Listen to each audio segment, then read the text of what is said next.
we're back with my special guest, Adrian Stansfield, who's made me up to look like a freshly dead corpse. Good job, Adrian.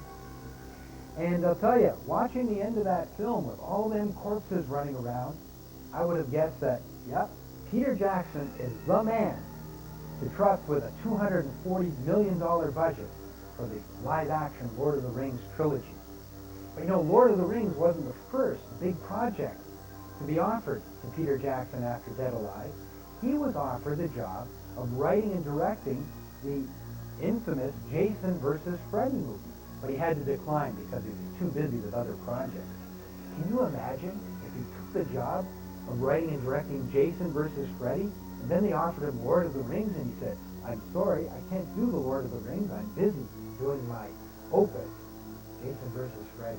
Oh, I shudder to think about it. Anyway, Dead Alive was shot for $3 million, and most of that, as you can guess, went to body parts and blood. I can believe that for sure. And if you're wondering, the lawnmower at the end spewed out 300 liters of blood every minute. 300 liters every minute. Talk about the bloodiest and goriest film ever made. Anyway, we're here with special effects artist Adrian Stansfield, and he's made me up to look like a zombie. And want to ask you, you know, you've got this nice wound here on my cheek. How do you go about doing that? How'd you make that thing come out and look very red and fresh and painful? Well, we just used a bit of liquid latex, and I applied that to your skin, and then wait till it dries, and peel it off a bit, and then just paint around it, color it. Sounds so simple, but of course it can't be. You've worked at this for a long, long time, and you've mastered your craft.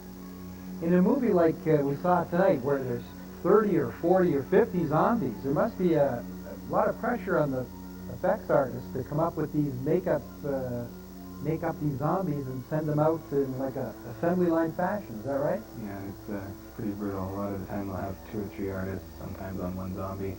The close-ups really get the attention, of course, and the distance ones not so much. Yeah. So is this a close-up or a far-away kind of a zombie look? This would be reasonably hero piece. Yeah, it's, Ooh, hero piece. I like that. Yeah, it was quick, but it was also simple, and you know, it would work well under smoke and over the dark, which is. You've also worked a lot with airbrushing. So how important is shading to get the freshly dead look? Well, it brings in the features of the skeleton a bit. You can sink in your eyes a little with a bit of shading, and you know, just around. It models the skin a little bit. I used a brush for some of the veining and stuff. Just had to get very fine lines. You can do that with an airbrush as well. I just find an airbrush being very quick. Well, I'll tell you, it's a lot of fun looking like this. I think I might go home and give some surprise to the neighbors. Anyway, I'm Edo van Belkom with Adrian Stansfield. I'm your friendly neighborhood zombie movie host. And good night and pleasant dreams.